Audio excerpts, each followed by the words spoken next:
Okay, let's introduce, oh, hi, Steve. I didn't see you down there. I just snuck in. Steve Casey, so it's our all-night jock at KRUX in the early 70s. Baby DJ.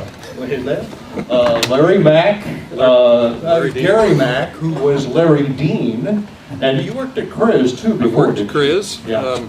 I had 2 tours of duty at KRUX and loved them both. Tommy Wright was our 6 to 10 p.m. jock in, what was it, 69 and 70? Yeah, I did mornings for a while when he left. Dennis King was our midday jock. Way down on the end here, I'm going to go around. Mitch Heller, greatest weekend jock in America. He was so good. When I left KRUX to go to KTSA in San Antonio, they put him on in my place in the mornings. That's how good he was. John Sebastian, you have a mic, John? We can already tell the story here. John went under the name of Gary Stevens at KRUX. And there's a little bit of a story behind that because the general manager over at KRIZ at the time was a guy named Gary Stevens. He was quite a famous jock in New York way back in the day. And it drove him crazy because he would go out with a salesperson to go on a sales call or go to an agency, and they'd say, "Oh, hey, I heard you on the air last night." And he'd have to say, "No, that wasn't me. That's a jock who took my name over at KRUX." John, you were sued actually by Gary, weren't you? That's how I met Gary. Yeah, I was actually sued for using his name. And of course, as you know, we'll get to this story maybe later, but you guys eventually hired me at KRIZ, and one of the criteria for me being hired was that I had to change my name. That's right. And the rest is history. Who else is here? I can't see. Gary Elmar. Bob, the second Bob Shannon was on the, his name is now John Driscoll, his famous voiceover guy in Los Angeles. And we met because I was suing him. The name game. This guy stayed awake for, what was the record? I think it was 292 hours, and you did about 7 days. Yeah, I think you did like. I was psychotic. It's funny because we talked about George Lasley, who was the general manager, sweetheart of a man, and he called me in when Bob was in hour number 185 or something or other, and said, "Todd, I don't want you giving him any drugs to keep him awake or anything like that."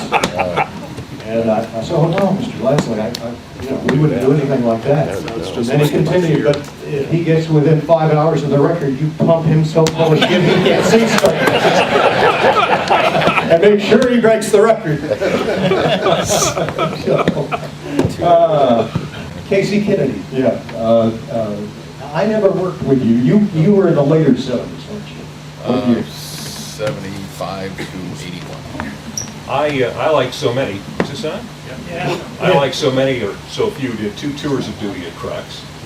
First of all, 1969, when Al McCoy left the station, I stepped into his shoes. And let me tell you, they were huge shoes to try to fill. I knew the KRUX at that time. Then I left Phoenix for a while, came back, did weekends for Todd at KRUX, and as Todd mentioned, when he left the station, went to San Antonio, I was lucky enough to get promoted to become the morning man. So again, little bush, big redwoods, I had some big shoes to fill, and I tried to as best I could. And then when Todd and the crew came back from San Antonio to KRIZ, that horrible place over in Buckeye Road, I got another chance to work with the crew. So just 2 stints at KRUX and one stint at KRIZ. I left the business in the mid-70s. And I'm one of those nasty real estate development types, having a great deal of fun these days. Yeah. Well, one interesting story is that I actually had 2 stints at KRUX too, and Todd may have forgotten this, but I came back to KRUX in 1973 for 3 days. And that's when Todd and Gary Stevens called me and said, "Come on over, we want to talk to you." That's when we changed my name to John Sebastian, and since then I've been fortunate enough to work in LA 3 different times, and Boston and Chicago, and a lot of major markets around the country. But the most important thing I want to say is that I feel like my time at KRUX was my education.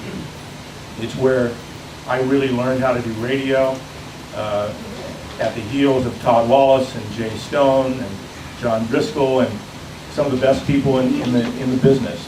All of which went on to very successful careers around the nation.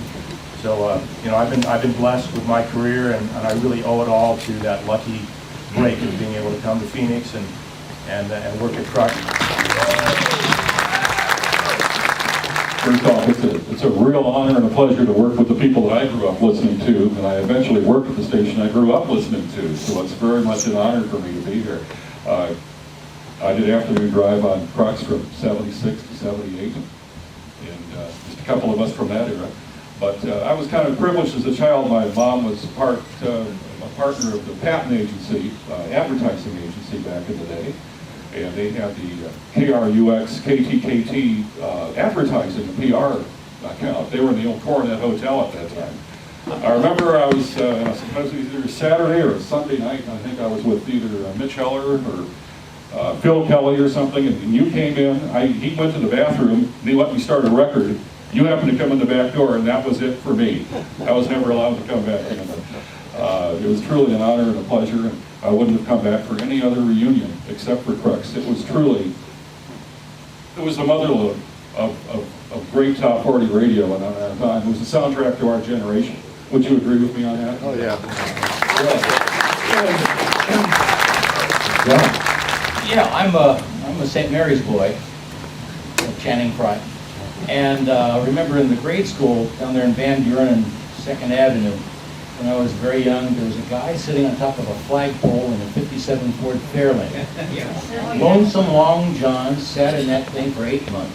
Wow. And I was out at the corner of the playground at St. Mary's here, looking up, and all I could figure out was, 1, where does he go to the bathroom? 2, how does he get food? And 3, does he get paid to do this? And I think it was Kay at Rayota, a promotion that he did. But that got me sparked in radio, and ever since I was a young boy, I always said, that's what I want to do. The only thing that I wanted to say that I do respect both stations. I think KRIZ had a little more play left to the guys, but it was almost like a college station atmosphere. KRUX, I think, was more of a polished, professional presentation. They both had their place in the Valley. They both did a lot of great radio. I had the pleasure of learning some formatics there, and then going on to work with Bart Sell with MIQ Miami. Then in Chicago, I worked with Larry Lujak at WCFL, and then I worked with Real Don Steele at KANQ. And I ended up at KZLA doing mornings and getting a call from Robert W. commenting on my book, and also saying he knew I was doing promos for NBC. He says, okay, now get the hell out of radio. He says, you know, you can't do any better than what you got. He says, now's the time to parlay it. And I did. Went into voiceovers, and I have a voiceover site, Voiceover America, and I was one of the first guys that got into websites and email and ISDN, and basically I have a portable studio, so I do it out of a hotel room with an Indian blanket. It sounds just like that.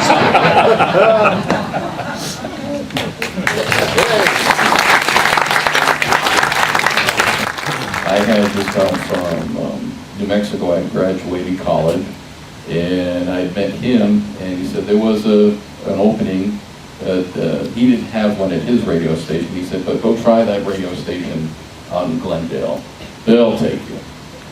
So I drove all the way from Scottsdale after I went home.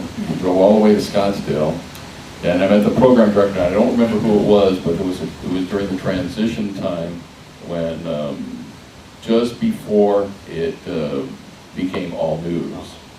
And so I met the first program director. He said, yeah, he says, do you have a first-class license? Yeah, I have a first-class license. Because you had to be there when the guys did not have them. So that was like, I'd be on the air from 10 to 2, he said. Then I'd have to hang around there from 2 to 6, because the guy after me didn't have them. And then I got the surprise, because as soon as we did the first few shifts, a guy by the name of Bob Rondo, I don't know if you guys remember him, he became the program director of the News and Information Service. And so all of a sudden, the disc jockey job was gone, and there I was on the air doing news for that 12, 14 months of hell, working with Lotus Communications, who owned the station at the time. And then after that died an early death, stayed there, came back on the air with the rock and roll, with Top 40 in 76, I think. I was there till 1978, where I made a big mistake, went over to KUPD for about 9 months. And then I was lucky enough to go back to KRUX and stayed there till the bitter end, 1981. And I think I'm the only one from the 80s, right? I think I'm the only one from the 80s.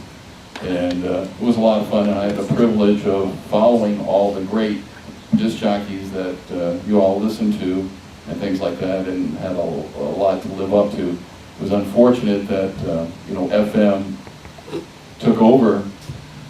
I was on the air, and there was a guy by the name of Kurt Powers, Captain Kurt, who was at KRIZ, and we would talk back and forth.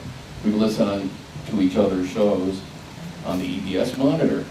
I don't know if you guys remember EBS alerts or the McDonald's when they first introduced the Big Mac.